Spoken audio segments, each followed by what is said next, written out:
Hello, welcome back. I love how like the first thing I did was be like, "Hey, Adam." How are you? What is your shirt? Edinburgh? Yeah. Oh wait. Oh, okay. Nice. I'll just record. I'll just be like this for the rest of the podcast. Well, Ari, this week we read chapter 10 called The House of Gaunt. What happens in this chapter?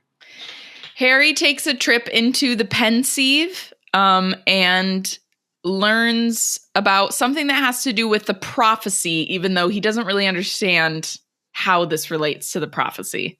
And that's as specific as I'm going to be, because I guess I could say he meets the Gaunt family.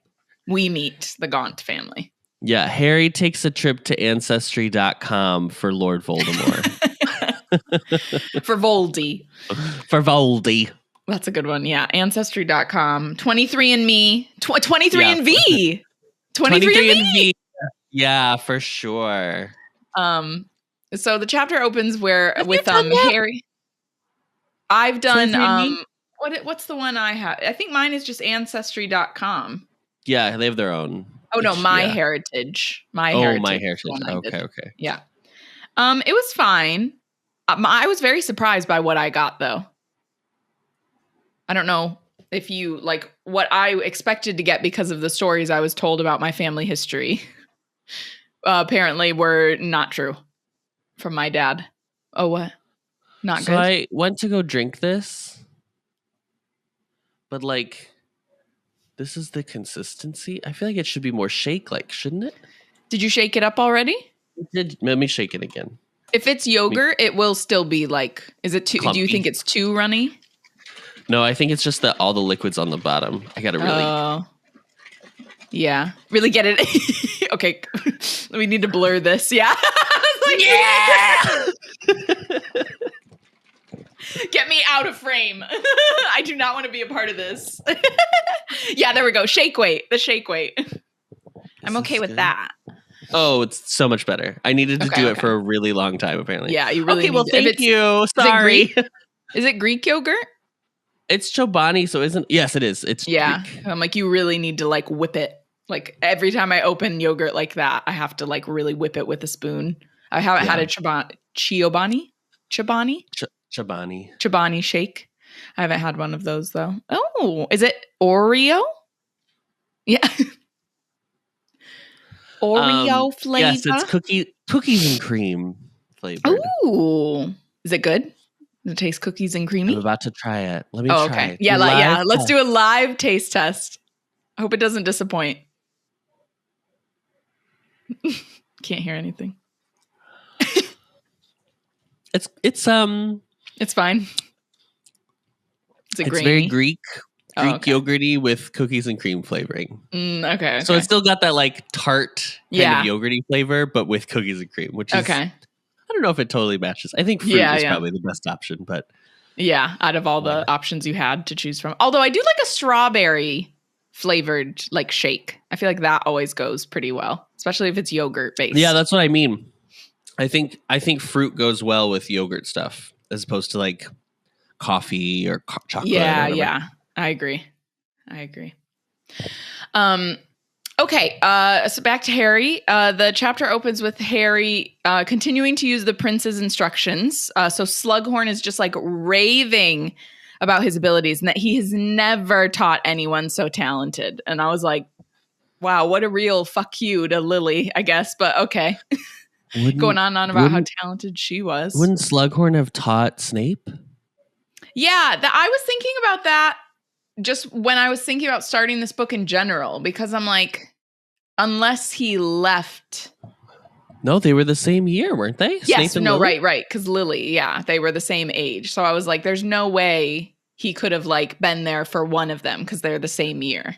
I mean, I do believe that there is a level of like Snape was so weird that even if he was like a good student, Slughorn was like not interested. Like he was like, I guess you're too weird, bro. I don't know. That's what I was like. It is weird that Snape wouldn't be mentioned if like the notes that he's writing in this potion book are this successful. Because I'm like, surely you would have been taken notice of. I mean, maybe, do we ever see Slughorn and Snape interact? I'm trying to think. Maybe he was, and we just don't know that. I don't know. But yeah, I feel like it might have worked better if he had said something about Snape at some point. Like, just that Snape was good at potions as well. I don't know. But maybe that would maybe that would give it away. Or just like, I've only encountered this one other time when I taught potions, like a student this years good, ago. blah, blah, blah, something like that. Yeah. Yeah. Enough that it's like, okay, Harry's not the only one because he's getting it from, anyway, it doesn't matter. Yeah. Just me quibbling. Quibbling in the quibbler. That's the whole reason we have this podcast, Adam. I know. Harry has offered to share the notes with Ron and Hermione, but Hermione's like, I'm using the official instructions, and apparently Ron can't read the handwriting as well as Harry. So yeah. Because then I was and Harry can't whisper the instructions over to Ron. So Snape's never written anything on a chalkboard. Like, I was like, it's the same handwriting. It would be, wouldn't it? But then I was like, you know what? Who cares? Whatever. Cares? Move on. Who cares? Yeah, it's just an excuse for why they can't also utilize these little shortcuts with Harry. Yeah. There are also, every once in a while, there'll be like little spells or like jinxes that he's come up with in the book. And when I'm saying Harry is saying he, and Hermione corrects Harry by saying it could be a girl. Harry's like, well, it's Half-Blood Prince, and so that's why I think it's a boy. Like, it's indicating prince rather than princess. To which Hermione doesn't have a retort to this, to be honest. No. So Harry's heading out to meet Dumbledore. They've all been like chatting in the common room, and is it the Great Hall? They've all been chatting somewhere, and he's at Hogwarts School of Witchcraft. Yeah, at Hogwarts in Scotland, on planet Earth. Yeah. Harry's heading out to meet with Dumbledore, the first lesson or whatever. They're calling it lessons loosely. And Hermione's like, oh, yes, have a blast. We're going to wait up so we can hear like how it went and what you ended up doing, because they're both very curious. I need to find this page. As he's walking to go meet with Dumbledore, he passes Sybil Trelawney. Girl, why is she reading just a regular old deck of cards? Joe, you couldn't give her just a tarot deck? An oracle deck? I was like, why does she have to be reading a normal deck of cards? That was so weird to me. I was so confused why it's here. I was so confused why we had to emphasize that she smells of cooking sherry. Yeah, she's drunk now. She's drunk now. This was so weird. It's so strange. And also he hides, but he's on an official... It's not like he's like sneaking to go see Dumbledore. Like, he just doesn't want to run into her. I guess that's true. He's like, I don't want to interact with her. I'm wondering is it supposed to be because she says 2 of spades, conflict, 7 of spades, an ill omen, which I'm like, I have to look up if this is real, if this is really what the cards in a deck of cards mean. Because again, I'm like, this was such an easy opportunity to just use a tarot deck. I don't know why she didn't do it. And then she said 10 of... Oh, yeah. So it's like 2 of spades, conflict, 7 of spades, an ill omen, 10 of spades, violence, knave of spades, a dark young man, possibly troubled, one who dislikes the questioner. Yeah, so it's Stops Harry. Dead right on the other side of Harry's statue. And then she's like, oh, well, that can't be right. And like scurries off, which that was funny. But I just was like, I don't know why. Maybe that was why she picked a deck of cards, just so she could make up some bullshit. But I was like, that was so weird to me. I was like, if you're going to do that, at least do it right. That she pulls a card that is like actually connected to something. I was like, whatever. Or pulling from a deck of cards that has significance in that way. So he heads off heads up to Dumbledore's office. Dumbledore, as he like comes in, Dumbledore's like, I hope you've had a good first week back. You must have been very busy because you already have a detention. And Harry's like, oops. But it says that Dumbledore doesn't really look like fazed by this, and he's just like, you're going to do the detention next Saturday. I've convinced Snape to like rearrange it. And Harry's like, oh, okay.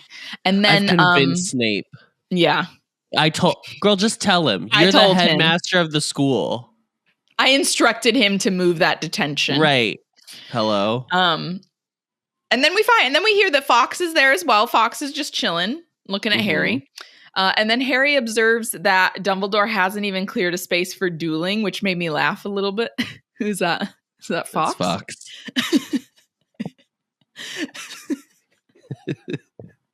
Was your mouth being his beak? Like, what were you doing with your mouth? I was trying to.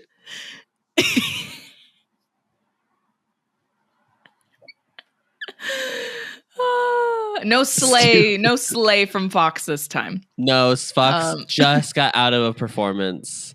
Yeah. She just collected her tips and went backstage to Dumbledore's office, and she was like, "Oh, I'm exhausted." But yeah, I love that Harry's like, "Oh, he hasn't cleared a space for dueling. How weird." I was like, "Did you really think that's what you're?" Out of everything Dumbledore can teach you, you thought it was going to be dueling. I guess maybe he's just thinking in a practical sense, how can he like defend himself or prepare himself? What's the lesson? Yeah. So Dumbledore's like, I'm sure you've been wondering what these lessons, so-called lessons, are going to be about. And Harry's like, yeah. I have been. And Dumbledore's like, well, I think I should fill you in basically on what my theory is. And he's like, to be honest, a lot of this is just going to be like what I'm guessing is the situation here. Hypothesis. Hypothesis. And while I am, clever than most, that also means that if I make a mistake, it's like a much bigger mistake. So this is definitely something. Damn it, I should have marked all these pages. He said something so random. I was just laughing. Something about like a wheel of cheese. Do you remember this? Oh, it was so funny. Something about how Humphrey Belcher came up with the cheese cauldron. Yeah. From here on in, Harry, I may be as woefully wrong as Humphrey Belcher, who believed the time was ripe for a cheese cauldron. Could you imagine having Belcher as your last name? If you watch Bob's Burgers, they're the Belchers. I have cousins who are Belchers? Belchers. Yes. Wow. Yeah, look, it just got so dark. But I'll just leave it.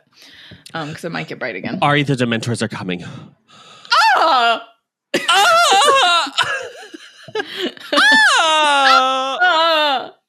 out of here! We're already depressed enough. We don't need you around. I've nothing left to give. Yeah, I'm a husk. I'm looking at my window. I'm a husk. Please. Yeah, they're like outside the window, like, oh, actually, no, we'll leave that one alone. Yeah. Actually, we don't need anything. Oh, yeah. Oh, no. Not a tasty meal for us. No. Yeah. One headphone.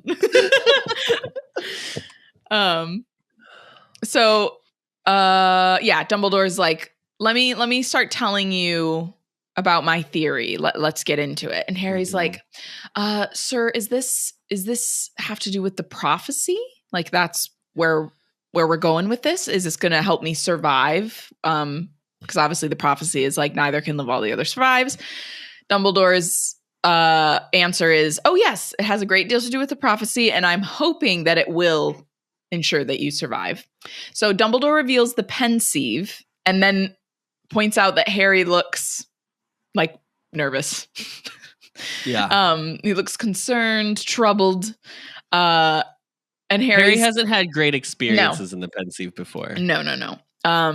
His experiences have not been great. And they also any type of memories he's experienced, he didn't have permission to see the memories, which is the next thing that Dumbledore comments on. He's like, this time you will be going into these memories with permission.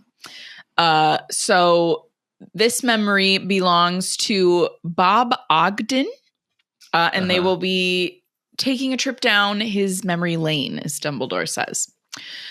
So Bob Ogden was employed by the Department of Magic. Wait, is it Bob? Was that an autocorrect? Bob Ogden. No, it is. Okay, okay. I was just making sure. So Dumbledore explains that Bob Ogden was employed by the Department of Magical Law Enforcement. Do we know anyone who was in magical law enforcement before? Is that what what's his name? Crouch? Was Crouch the head? What was he the head of? Was he the head of magical law enforcement and that's what he got removed from because he was too intense? I'm trying to remember now. Let me look it up. Barty Crouch. It was two books ago now. Job. Because I know became the judge in the Council of Magical Law whilst heading the Department of Magical Law Enforcement. Great. Okay. I was right. Proud of myself. So Bob Ogden has since passed away. But Dumbledore got this memory from him beforehand, obviously. And Harry notices that Dumbledore is struggling to open the bottle with his blackened hand. He observes that it seems to be stiff and painful. So Harry offers to help, but then Dumbledore just uses magic to open it. And I literally wrote, okay, so you can do this. I was like, this is what I'm saying. All of you should be doing this. Molly Weasley, I would you exert especially. No don't be doing any energy housework. ever. Nothing. I was like, there was no way I would just cast that spell right away. So yeah, I mean, good on him, but I was like, why not do that in the first place? So Harry and Dumbledore jump into the Pensieve, and then right away they see Ogden on the road. There's only one person there, so it's pretty obvious this is him. Do you know what spats are? Yes, they go over your shoes. Oh, like skiing? Like when you go skiing and you wear let me see. Spats. Ah, okay, yes, yeah, that's basically what I was thinking of. Yeah. But for like you wear something like that with ski boots. Okay. I didn't know that those were called spats. So spats. So they follow Ogden down the lane. Harry but he's assumes... also sorry, you're missing the craziest part of his outfit, which is a frock coat, spats, and then a one-piece bathing suit. Oh, that is. See, I was so distracted today. by spats. No, girl, it's the one-piece bathing suit. I mean, I guess it is. It's probably like the ones, like the old-fashioned ones with like straps and with then the, long shorts, kind of. Yeah. Yes, exactly. But like. Huh? Yeah, that and like also a frock it's alluded coat. to that he is Muggle-born, but I guess we don't actually know. Gaunt is just sending out energy into I think the world. I think he's like Arthur Weasley, where he just obviously likes Muggles and thinks they're cute, but doesn't know about clothes. Which is kind of wild because I'm like, go to the mall once. Yes, like, go to the 1920s mall. Yes. They had shopping centers. They existed. Hit up Justice. Go, girl. Go to Claire's. Just walk around somewhere where Muggles are wearing. Market.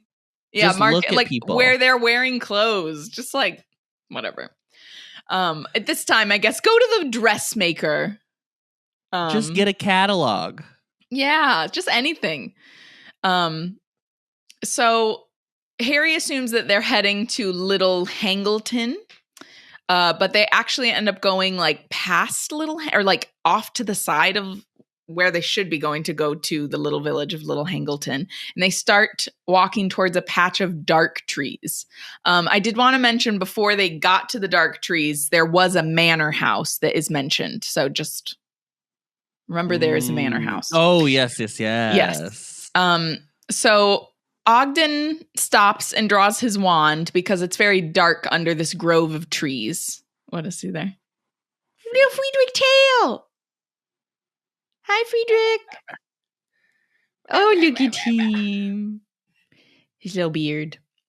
So yeah, this grove of trees is really dark. So he pulls out his wand. Harry's like, this is a really weird place to have a house. Like, this is not pleasant at all. Mm-hmm. And then Ogden stops again as he's approaching the door because he sees that a snake has been nailed to it. And then suddenly a random man just like jumps down into Ogden's path. And he says, "You're not welcome." And also his eyes are like, he's cockeyed. His eyes are in two different I forget directions. what that's actually called. Eyes. Because I almost said cross-eyed, but I was like, no, it's very clearly opposite directions, not looking. Strabismus. Strabismus. Eye misalignment is a condition in which one eye is turned in a direction that's different from the other eye. Oh, okay. So technically that cross-eyed or cockeyed falls under that. Okay. Yes. So what is it? Strabismus. Strabismus. Okay. I'll try to remember that instead of saying cockeyed, because that's probably a nicer thing to say. Strabismus. Or I hear people say lazy eye, like just one. They'll be like, oh yeah, one of my eyes is like a little lazy. So he says he's not welcome. And then Ogden is like, doesn't really understand what he's saying. And Harry's like, okay, well, you're being pretty stupid, because he's making it very clear, like, he doesn't want you here. And then Dumbledore's like, oh, you, I'm sure you can understand him, Harry. And he's like, yeah, obviously. What's going on? And then it's like, oh, because he sees the snake. He's like, oh, he's speaking parcel tongue. Dumbledore's like, correct. He is speaking parcel tongue. I understand he hears it and he can understand it. Yeah.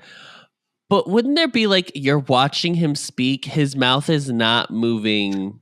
His mouth is doing this. You know what I mean? Yeah, I know. Well, it's like, you're not, like, you say you're not welcome, and I'll do like the voiceover.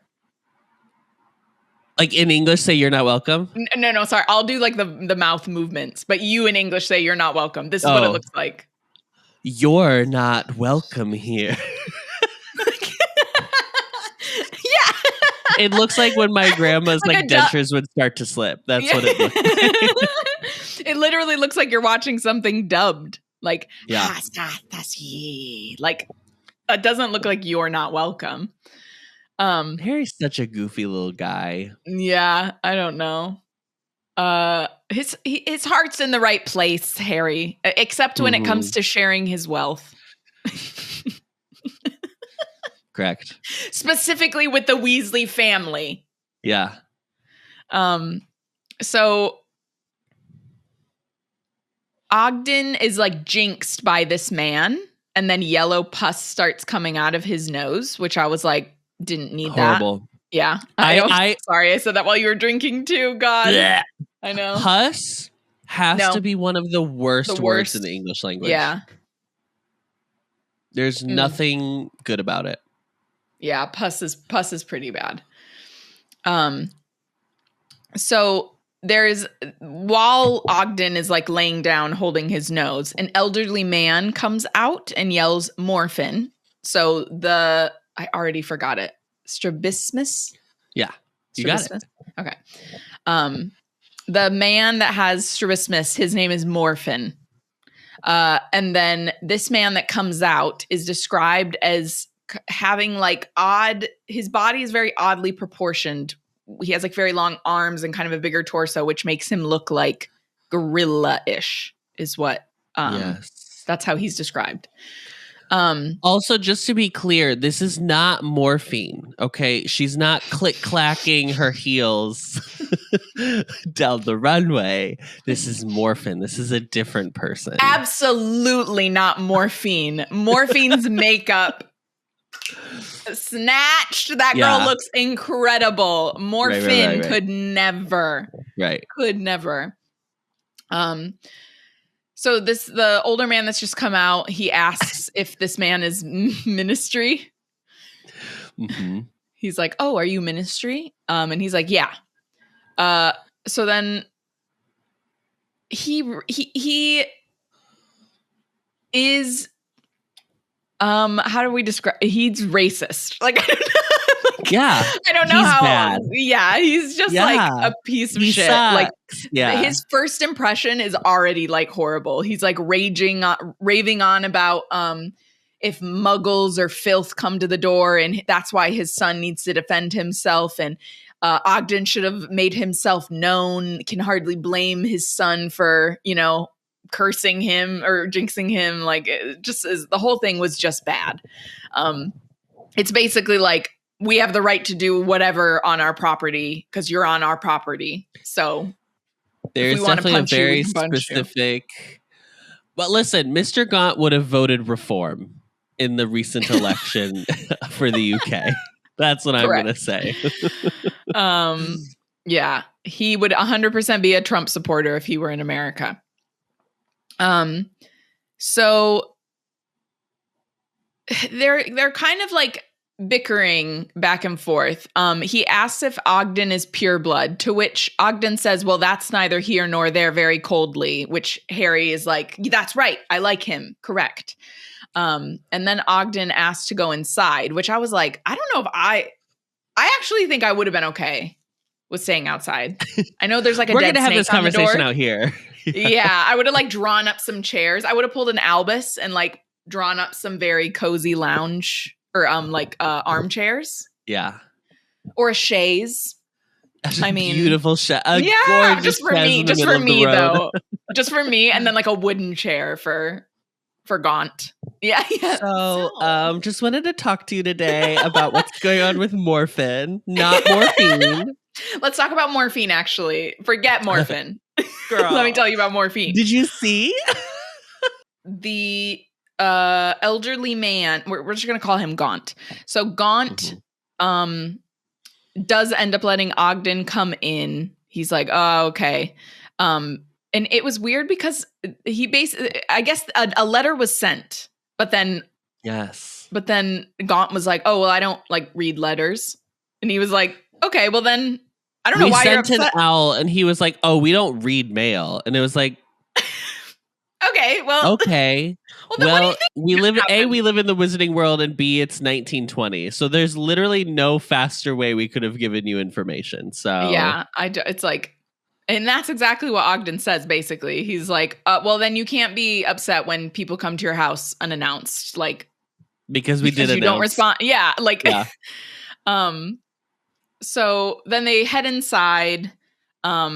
Morphin is like singing to a live adder. Oh. The snake is not dead. It's alive. And he's basically singing like, be good and do what Morphin tells you, or else I'm going to nail you to the door. I didn't memorize the song. Sorry. I gotta be real honest. I don't love the like, we're going to characterize him as like mentally like ill, or just like, he's definitely supposed to be read as like, what's his name? The character of Mice and Men, Lenny. Oh, Lenny. Slow. You know what I mean? That's definitely how she's writing this character. She does say, well, yeah. Mm-hmm. At the end of, I shouldn't say she, at the end of the chapter, Dumbledore does say, because of the inbreeding within the Gaunt family, there is a very prevalent, violent pattern. So like violence runs in the family. And I'm like, I don't even know if that's the inbreeding or just the fact that clearly this family violence is normalized. Like, it's probably a mixture of both. So there is also a woman inside. So there's the dad, the son, and now a daughter. And she's described as also having, dang it, I already forgot it. So no, I forgot it. Sabismus. It is? Yeah. Sabismus? Okay. She also has Sabismus. Strabismus. She also has strabismus. Oh my God. How much? Take a drink every time I have to remember this word. Strabismus. She also has strabismus. And she just looks like the most defeated person you've ever seen. It's really sad. I really do feel for her. Yeah. I actually don't think that she's a horrible person. I know the situation with her and Tom Riddle is not great, but I actually think that she's just really ended up in not a good predicament family-wise. Yeah. But she seems like out of any of them that she's the one good egg, basically. So Ogden, I mean, I think I don't even know if it's good egg. She's just an egg. She's just like a neutral whole egg. Yeah. Neutral. So Ogden begins discussing why he's come to visit, and starts discussing a muggle that lives nearby. To which Merope drops a pot, which causes Gaunt to like just completely demean her, shout at her, belittle her, going on and on about how she's useless. Then she's trying to pick it up, and then he's like, "Oh, you're crawling around on the floor like a muggle. Use your wand. You're a witch." Then she gets her wand out, but then is so flustered because he's yelling at her that she like sends the pot off to the wall and it like cracks. And then he's like yelling at her to mend it. And then finally Ogden just steps in and mends it for her by saying reparo. And it does say that Gaunt looked like he was gonna come for Ogden for a second there, but then Ogden just kind of goes on with what he was saying, trying to get the conversation on track.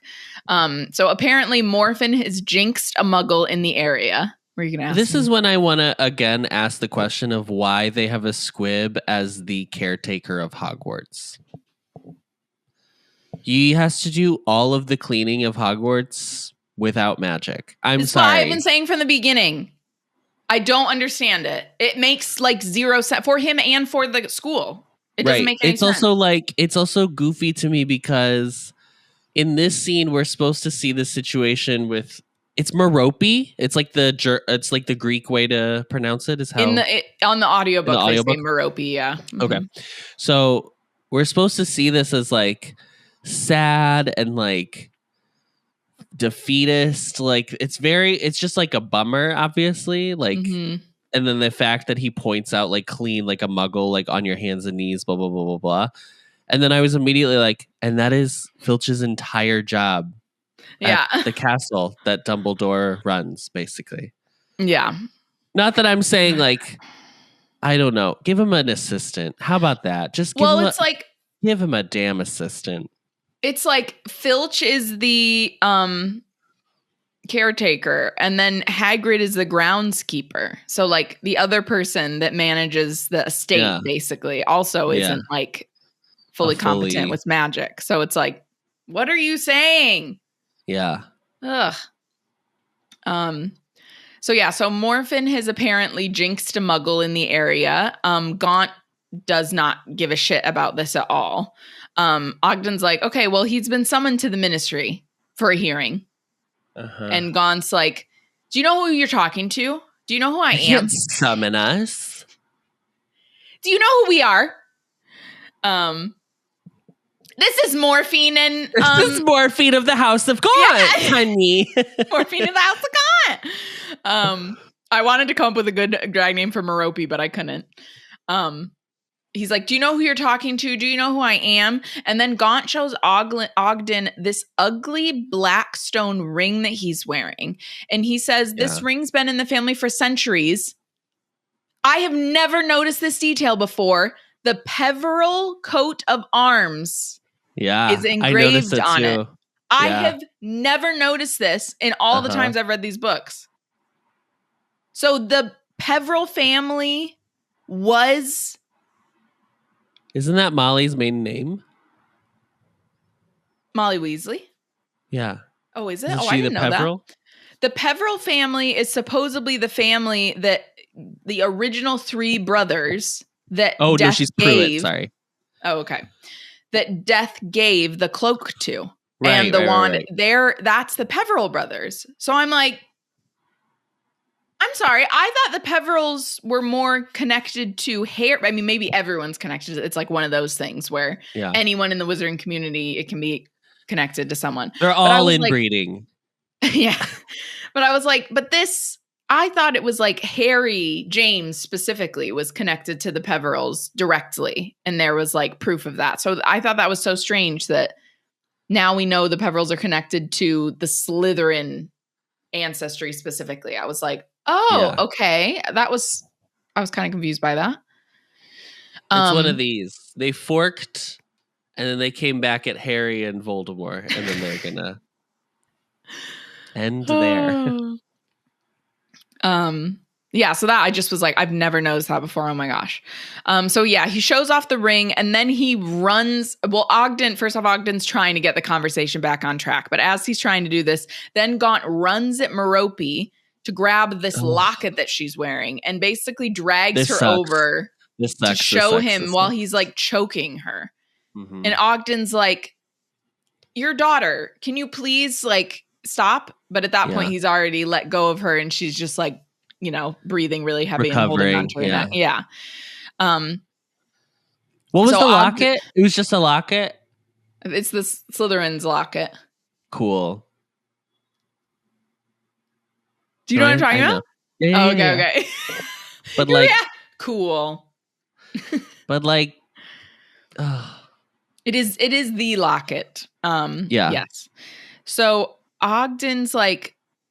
As Gaunt is going on about their ancestors and stuff like that, Ogden's like, neither of our ancestors have anything to do with this conversation. And I was like, good on him. Like, yeah. The conversation we're having today has nothing to do with the past. Thank you. The past 16 hours, which is when this all started. How about that? All of his responses are so good. So apparently Morphin jinxes humans so that he broke out in painful hives. Then Morphin laughs at this and Gaunt tells him to be quiet in Parseltongue. Then Gaunt says, well, you must have already wiped away their memories and like cleared him of the hives. So what does it matter? What does it matter? To which Ogden's like, I mean, that's hardly the point. Like, clearly there's no remorse in this situation at all. And then Ogden is like, I knew you were a Muggle lover. I knew you were a Muggle lover the second you came up here, and he like spits on the floor. And then finally Ogden's like, okay, this is not going anywhere. There's no reason for us to keep talking. Your son has the summons. He clearly does not give a shit that this happened. He has no remorse. And then everyone stops talking suddenly, because there is the sound of a horse and carriage like clopping down the road. Clip clop, clip clop. And then the girl in the carriage is like, oh, what an eyesore. Oh my God, it's horrible. And then the boy in the carriage is like, who apparently lives in the manor and owns like the property and everything. He's like, oh no, yeah, we own everything other than that. Everything on this other side is the little hovel over here. Yeah. This little hovel actually belongs to a tramp called Gaunt. And I was like, tramp called Gaunt. Yeah. You're literally yelling this. Like, I was like, this kid does not give a shit. But they love him. Breaks a new heart every day. He's a tramp. He's a rover. That's all I know. Yeah, that's all I know. Peggy Lee. Oh, that's Peggy Lee. I never knew that. So yeah, he's yelling back basically about that there's a tramp called Gaunt. Also, the sun is quite mad. And then Morphin, I almost said morphine. I'm so sorry, Morphine. Morphin tries to get out of his chair, but Gaunt tells him to keep his seat. And then the girl sees the snake on the door, and they're both like, oh my God. And then he's like, oh, don't look at it, Cecilia, darling. Don't Cecilia, look away. Darling, look away, darling. I did love that her name was Cecilia. I was like, that was the perfect name for this like prissy Muggle girl. I was like, great. Yes. Love it. I'm sure she's perfectly lovely, Ari. She might not be prissy. No, I mean, well, she said to call something an eyesore that loudly when the window's open, at least whisper it. Come on. At least whisper.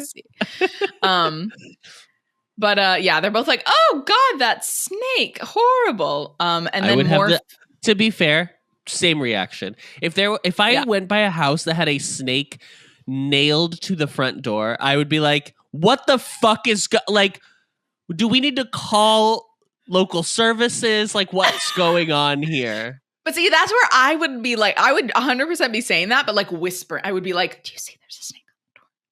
What does that mean? Guys, what does that mean? Look at the door. What is that? Blair Witch Project. Oh, yeah. Snake on the door. Snake.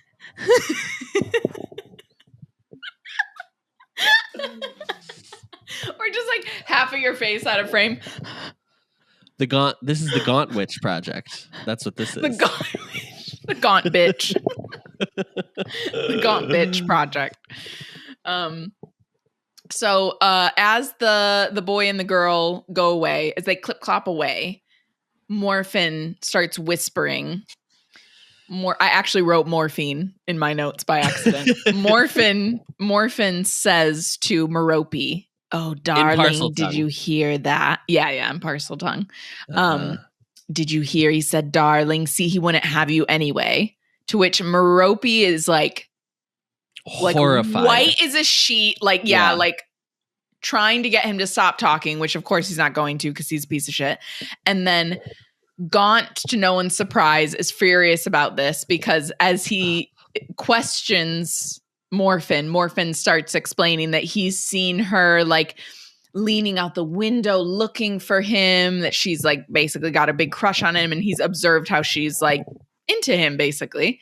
Yeah. And then Gaunt, hearing this, advances towards her, going on about how his daughter, a pureblood, the direct descendant of Slytherin, is like pining after a muggle. How dare she? And then he just flat out begins choking her. To which Ogden immediately intervenes as he and Harry both audibly yell, "No." Mm-hmm. And I will say, like, this is something I think she does a really good job of this, where Harry, I mean, it could be like a Gryffindor trait that just the second that there's anything like that, like a person in need or something, it is like Harry immediately. Yes, like he always rushes to help, like without even just like questioning it, even in this situation where he can't really help. So Ogden is, able to get Gaunt off Merope. It's Relatio, isn't it? I think that's what spell he casts. Mm-hmm. And then obviously Gaunt like rushes at Ogden then. So then Ogden's like running for his life from the cottage, bumps straight into the horse that's pulling the carriage that the girl and the boy are in. And they're like laughing as he's like running away, probably because his outfit. And sorry, to clarify, the girl and the boy that we heard, not the brother and the sister, the muggles that we overheard earlier. Cecilia and her beau. Yeah, Cecilia and her beau. And then Harry and Dumbledore leave the Pensive, and Harry immediately asks what happened to Merope, which again, just that it's like he wants to make sure, that she was okay. I mean, I would hope so. Anyone that saw that woman needed to be like, did she make it? Did she come out the other side? Like, how could you live with those two? My God. So then Dumbledore explains, she survived. She was fine. Ogden returned to the cottage 15 minutes later with reinforcements. And then basically like a warrant for Marvolo and Morphin. So they were both removed. I can't remember exactly what the time was. It was like years. They were away, right? It was 3 years. 3 years. Thank you. 3 years for both of them, or just for? I believe for both. I think if I remember correctly, Morphin ends up going away for longer because of something we're going to find out later. So that's all I'm going to say right now.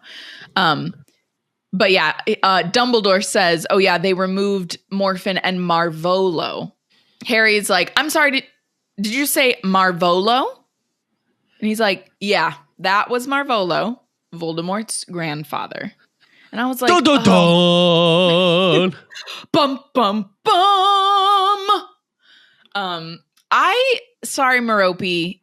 I was on your side, girl, until you named your son after this piece of shit racist.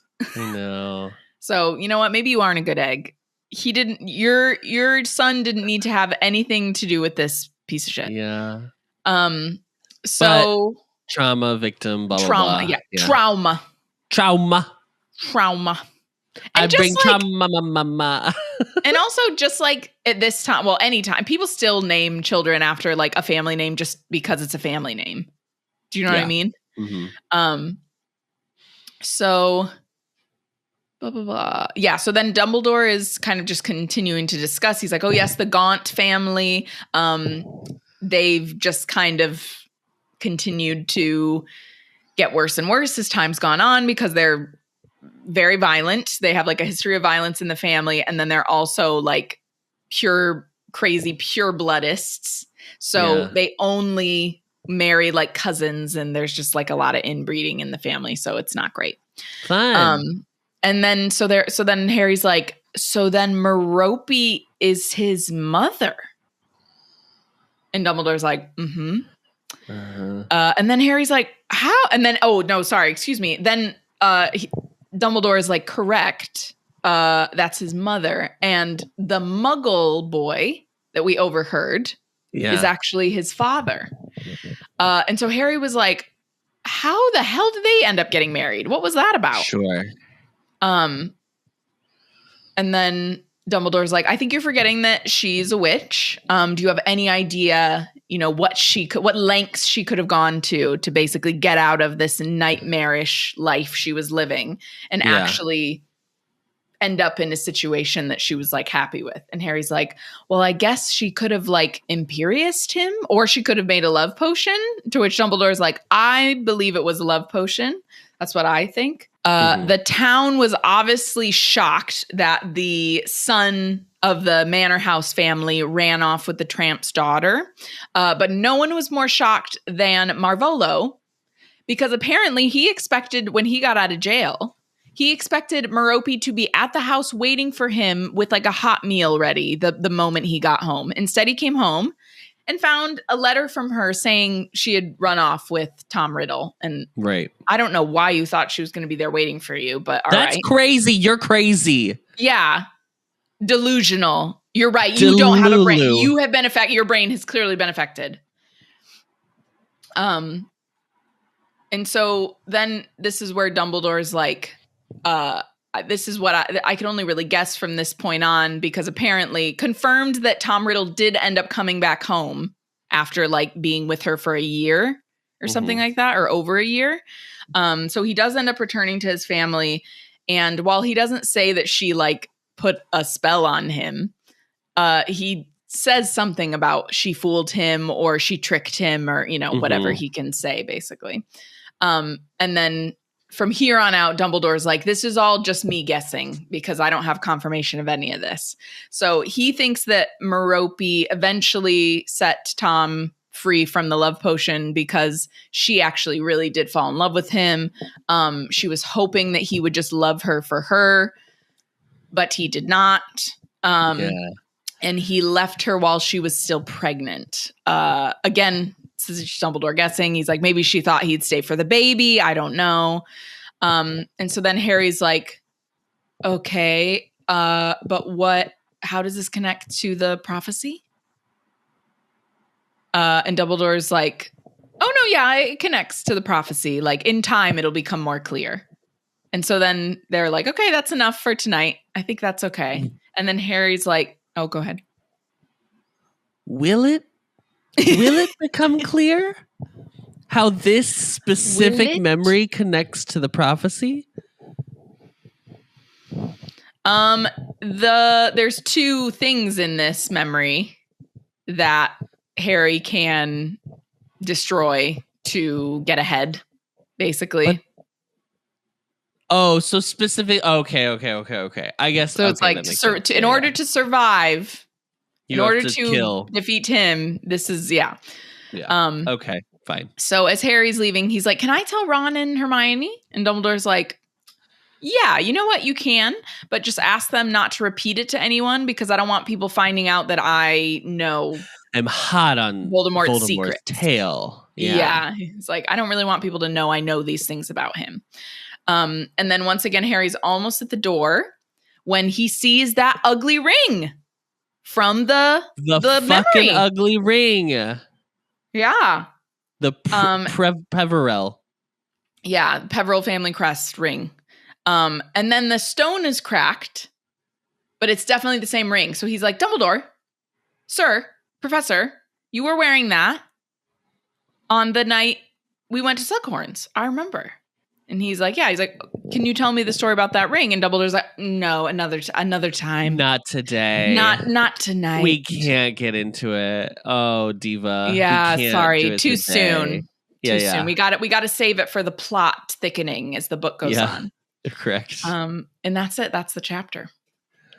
Great job, Ari. Thank you so much. This chapter was Harry Potter and the lots of names to learn chapter. That was what this chapter was for me.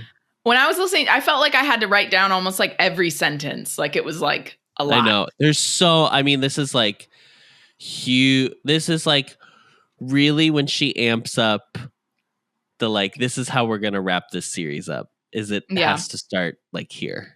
Yeah. So everything becomes so important. Which is probably why the last two books I felt like I like didn't get as much because I was like speed reading them because they had just come out. And so I was like, if you're not poor, I don't know. Anyway, great. That wraps up this chapter. Next week we'll be reading chapter 11, Hermione's Helping Hand. You can find the podcast on Apple Podcasts, Spotify, or wherever you find your podcasts, as well as video versions on the Ampliverse YouTube channel and on Spotify.